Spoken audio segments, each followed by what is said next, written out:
মহাদেব মহাদেব, আজকে শ্রাবণ মাসের প্রথম সোমবার। আর আমি জানি আমি ছাড়া বাকি সবাই কিন্তু শ্রাবণ মাসের সোমবার গুলো বেশ নিষ্ঠা ভরে নিয়ম মেনে তোমরা শিবের মাথায় জল ঢালো। তো তোমরা কিন্তু কমেন্ট সেকশনে অবশ্যই জানাবে যে তোমরা কে কে আজকে শ্রাবণ মাসের প্রথম সোমবার করলে।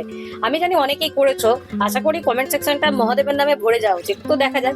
তো আমি ওই যে বলেছিলাম, আগেও বলেছিলাম এবং এখনো বলছি, যতক্ষণ না আমার ইচ্ছা হবে ততক্ষণ আমাকে দিয়ে কোনো পুজোর কাজ কেউ করাতে পারবে না, মানে মন থেকে না আসবে। তো এবার আমি বাড়ি যখন এসেছি বৃহস্পতিবার দিন, মা আমাকে বললো যে জানিস এবার আমাদের প্রথম সোমবারে পাশের মন্দিরে পুজো হবে। আমি বললাম বেশ ভালো কথা, তাহলে পাশের মন্দিরে পুজো হবে তো আমি পুজোটা দেখেই যাব। তো তারপরেই হঠাৎ করে আমার মনে পড়লো যে এবার শিবরাত্রিতে আমি বাড়ি আসতে পারি না। আর আমি প্রত্যেকবার শিবরাত্রিতে বাড়ি আসি এবং বন্যেশ্বর যাই, বন্যেশ্বরে জল ঢালি। বন্যেশ্বরে জল ঢালাটা শিবরাত্রিতে আমি প্রেফার করি, আর শিবরাত্রিটাই একমাত্র আমি পালন করি। তো মাকে বললাম যে মা, প্রথম সোমবার শিবরাত্রিতে কিরকম ভিড় থাকে? তো মা বললো আমি গতবার গেছিলাম সেরকম ভিড় পাইনি, খুব একটা ভিড় থাকে না।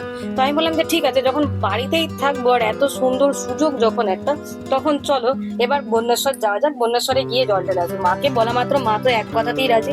এবং বাবাকে বলার পর বাবা বললো ঠিক আছে চল, আমি তোদের জন্য বিএমডাব্লিউটা বলে দিচ্ছি। তো সেই কথা অনুযায়ী আমি, মা, একটা জেঠিমা, কাকিমা এবং ঠাকুমা 5 জন মিলে আমরা চলে আসি বন্যেশ্বর শিব মন্দির। আর এই যে শিব মন্দির আসার আগে আমি ভিড়ের কথাটা জিজ্ঞেস করেছিলাম, কারণ এই যে এই চত্বরটুকু দেখছো, যারা লোকাল এবং যারা বন্যেশ্বর শিবরাত্রিতে আসো তারা জানো কিন্তু যে এখানে কি পরিমাণ ভিড় থাকে, কতটা লাইন থাকে, এবং এখানে এক ফোঁটা পা ফেলারও কিন্তু জায়গা থাকে না। দুপাশে মেলা বসে আর ততোধিক ভিড় হয়। তো অবশেষে আমরা পৌঁছে গেলাম শিব মন্দিরে, এবং শিব মন্দিরে এসে এখানে দেখলাম আগে কয়েকজন জল ঢালছিল।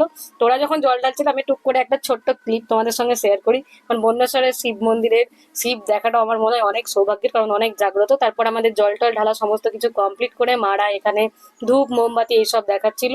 আর এই মন্দিরে এসে এবার প্রথম সোমবারেই পুজো দিতে পারলাম, মানে যেহেতু শিবরাত্রিতে ঢালতে পারিনি, তো ভেবেছিলাম একবার যাবো, কিন্তু আর যাওয়া হয়ে উঠছিল না, যেটা হয় আর কি। তো যাই হোক, আজকে প্রথম সোমবারে যে আসতে পেরেছি এটা খুবই ভালো লাগছে আমার কাছে, এবং খুব শান্তিপূর্ণভাবে পুজো দিয়েছি। আর এদেরকে দেখো, এরা রঘুনাথগঞ্জ থেকে জল করে পায়ে হেঁটে কিন্তু এখানে আসছে, তো এদের জন্য একটা লাইক কিন্তু অবশ্যই দিয়ে দিও। তারপর আমরা জল টল ঢেলে এই দুই পাবলিকের সঙ্গে দেখা করে নিলাম, কারণ এরা আমাদের কাছে জানতে এসেছিল যে তোমরা ঠিকঠাক ভাবে জল ঢালতে পেরেছো কিনা, তোমাদের আসার পথে কোনো অসুবিধা হয়েছে কিনা। হাজার হোক এরা লোকাল, তো এরা এখানকার ডন। তো তারপর জল টল ঢেলে আমরা আবার বিএমডাব্লিউ চেপে বাড়ির পথে রওনা দিই, এবং নেক্সট পার্টে কিন্তু আমি দেখাবো আমাদের এখানে পুজোটা কিরকম কি হয়েছে। আর তোমরা কিন্তু কমেন্ট সেকশনে অবশ্যই জানাবে কে কে আজকে সোমবার করেছো, কারা কারা এটাকে মানো। আমি মানি না, সেটা আমার ব্যক্তিগত ব্যাপার। আর যেতে যেতে কেউ হর হর মহাদেব বলতে কিন্তু ভুলো না।